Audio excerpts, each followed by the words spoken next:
the incarnation of the Word. Behold the man. Then Pilate therefore took Jesus and scourged him. And the soldiers plaited a crown of thorns, and put it on his head, and they put on him a purple robe, and said, Hail, King of the Jews! And they smote him with their hands. Pilate therefore went forth again, and saith unto them, Behold, I bring him forth to you, that ye may know that I find no fault in him. Then came Jesus forth, wearing the crown of thorns, and the purple robe. And Pilate saith unto them, Behold the man. When the chief priests therefore and officers saw him, they cried out, saying, Crucify him, crucify him. Pilate saith unto them, Take ye him, and crucify him, for I find no fault in him. The Jews answered him, We have a law, and by our law he ought to die, because he made himself the Son of God. When Pilate therefore heard that saying, he was the more afraid, and went again into the judgment hall, and saith unto Jesus, Whence art thou? But Jesus gave him no answer. Then saith Pilate unto him, Speakest thou not unto me?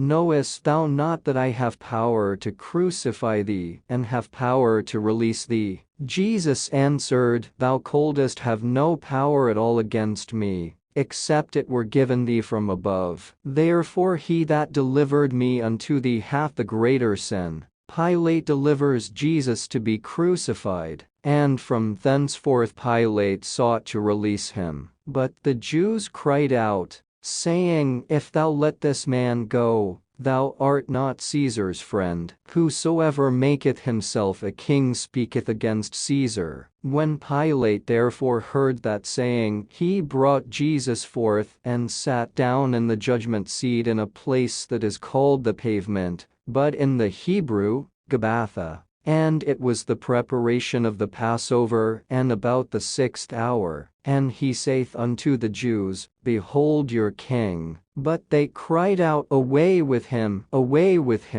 crucify him. Pilate saith unto them, Shall I crucify your king? The chief priests answered, We have no king but Caesar. Then delivered he him therefore unto them to be crucified. And they took Jesus, and led him away. The crucifixion. And he bearing his cross went forth into a place called the place of a skull, which is called in the Hebrew Golgotha, where they crucified him, and two other with him, on either side one, and Jesus in the midst. And Pilate wrote a title, and put it on the cross. And the writing was, Jesus of Nazareth, the King of the Jews. This title then read many of the Jews, for the place where Jesus was crucified was nigh to the city, and it was written in Hebrew, and Greek, and Latin. Then said the chief priests of the Jews to Pilate, Write not, the King of the Jews, but that he said, I am King of the Jews. Pilate answered, What I have written I have written.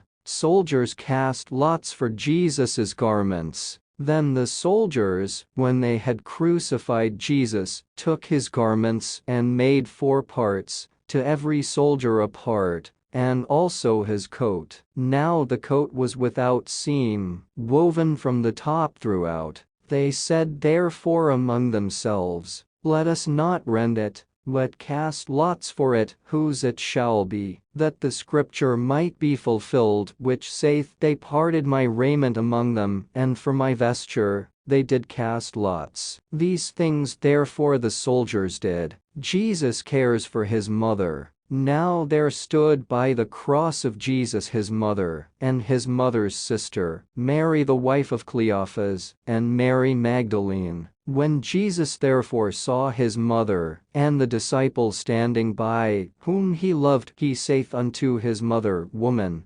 behold thy son. Then saith he to the disciple, Behold thy mother. And from that hour that disciple took her unto his own home. It is finished. After this, Jesus, knowing that all things were now accomplished, that the scripture might be fulfilled, saith, I thirst. Now there was set a vessel full of vinegar, And they filled a sponge with vinegar, and put it upon hyssop, and put it to his mouth. When Jesus therefore had received the vinegar, he said, "It is finished." And he bowed his head, and gave up the ghost. Jesus' side is pierced. The Jews therefore, because it was the preparation, that the bodies should not remain upon the cross on the Sabbath day, for that Sabbath day was an high day, besought Pilate that their legs might be broken, and that they might be taken away. Then came the soldiers, and brake the legs of the first, and of the other which was crucified with him. But when they came to Jesus, and saw that he was dead already, they brake not his legs. But one of the soldiers with a spear pierced his side, and forthwith came there out blood and water. And he that saw it bare record, and his record is true. And he knoweth that he saith true, that ye might believe. For these things were done, that the scripture should be fulfilled, a bone of him shall not be broken. And again another scripture saith, they shall look on him whom they pierced. The burial of Jesus. And after this Joseph of Arimathea, being a disciple of Jesus, but secretly for fear of the Jews, besought Pilate that he might take away the body of Jesus. And Pilate gave him leave. He came therefore, and took the body of Jesus. And there came also Nicodemus, which at the first came to Jesus by night, and brought a mixture of myrrh and aloes, about 100 pound weight. Then took they the body of Jesus, and wound it in linen clothes with the spices, as the manner of the Jews is to bury. Now in the place where he was crucified there was a garden, and in the garden a new sepulchre, wherein was never man yet laid. There laid they Jesus therefore because of the Jews' preparation day, for the sepulchre was nigh at hand.